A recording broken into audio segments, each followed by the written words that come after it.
Hello guys, आज चाहिँ म तपाईँहरूलाई चाहिँ केक बनाएर देखाउँछु। आज हाम्रो एउटा सानो प्रोग्राम छ, सबैजना साथीभाइलाई चाहिँ टक्क बोलाएर सानो प्रोग्राम छ। त्यसको लागि चाहिँ मैले केक रेडी गर्नुपर्ने थियो। अनि यही मौकामा तपाईँहरूलाई पनि टक्क केक बनाउने एकदम सिम्पल साधारण तरिका जापानमा चाहिँ म जाएर तपाईँहरूलाई आफ्नै घरमै एकदम सरल सहज तरिकाले चाहिँ केक बनाउने आइडिया सिकाउँछु। मैले चाहिँ लिएर आएको छु। अस्ति यसो सुप्पा जाँदाखेरि तरकारी लिँदाखेरि सुप्पाबाट लिएर राखेको थिएँ यो केक। यो बनाना सुपेसहरू अनि इचिको सुपेसहरू यो टाइपको गेहूँ सुप्पामा यो टाइपको चाहिँ ब्रेड पाउँछ। यो चाहिँ नर्मली केकको स्वादमा खान मिल्ने ब्रेड हो है। तर यसलाई म युज गरेर केक कसरी बनाउँछु हेर्नुहोस् है त। मैले यो लिएर आएँ अनि नामा क्रिमको लागि मैले यो लिएर आएँ हो है। यसलाई अब म ग्रिप गरेर व्हाइट बनाउँछु है।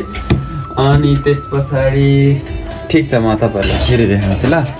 यसलाई हो यति हालेँ है, यति हाल्दा पनि हुन्छ। यसो मिलाएर हाल्नु होला। यो होइटा त्यस्तो धेरै महँगो पनि पर्दैन, लिटरको तपाईँको त्यस्तै 600-500 आउँछ।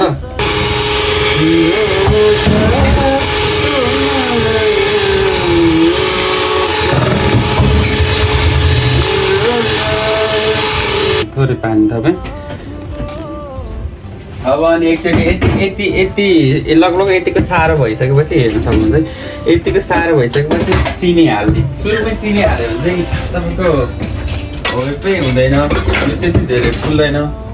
अलिकति फर्ममा आइसके पछाडि चाहिँ अनि यसलाई चिनी हालिदिनु सक्नुहुन्छ। चिनी पनि स्वाद अनुसार हाल्दा हुन्छ, आफै खाने हो है।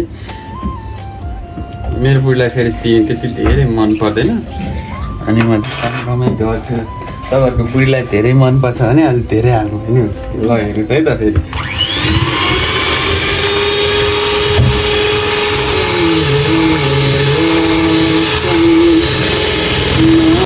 अब यति भए पछाडि म तपाईँहरूलाई नेक्स्ट पार्ट भन्दा नि नेक्स्ट स्टेपको गर्नुपर्ने काम सिकाउँछु ल। सिकाउनु त म के सिकाउने मान्छे त होइन म, न के हो गरेर देखाउँछु मैले गरेको तपाईँलाई। यसमा यो ब्रेडमा चाहिँ भित्रबाट नामा क्रिम अलरेडी हालिसकेको हुन्छ क्या। अनि तपाईँले यो बिचमा हाल्नै पर्दैन। अन्त किन्दाखेरि आधी प्याकेट पाउँछ होइन, सानो प्याकेट पाउँछ। अनि यसलाई यताबाट उल्टो बनाएपछि गोलो भइहाल्छ। अनि यसको लागि पनि टेन्सन भएन। अनि टेन्सन लिनै पर्ने कुरा चाहिँ के हो त भन्दाखेरि केही पनि छैन, टेन्सन लिने नै होइन।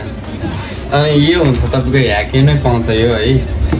अनि यसलाई ट्याक्का अनि माथिबाट सरसर्ती लाउनु। यसमा भित्र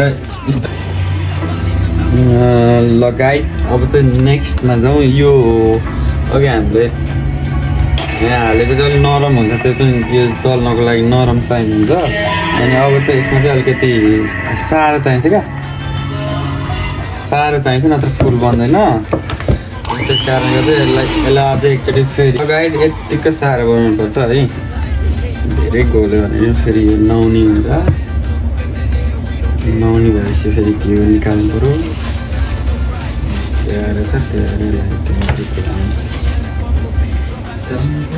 छ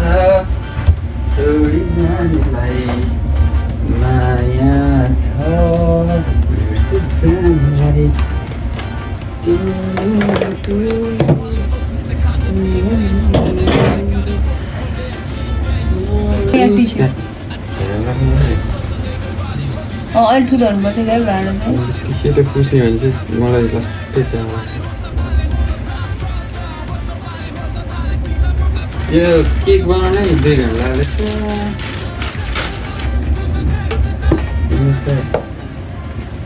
योभन्दा त बरु तपाईँहरू किन्नुहोस्।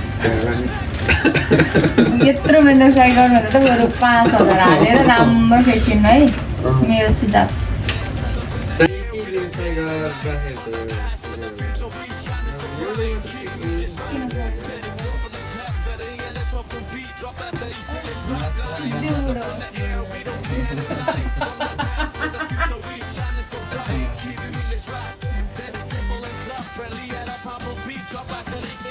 को आउँछ होला दोकानबाट खोइ त तपाईँहरू अङ्कलहरू आउँछ होला हामी त सुतेको सबै निदाएछ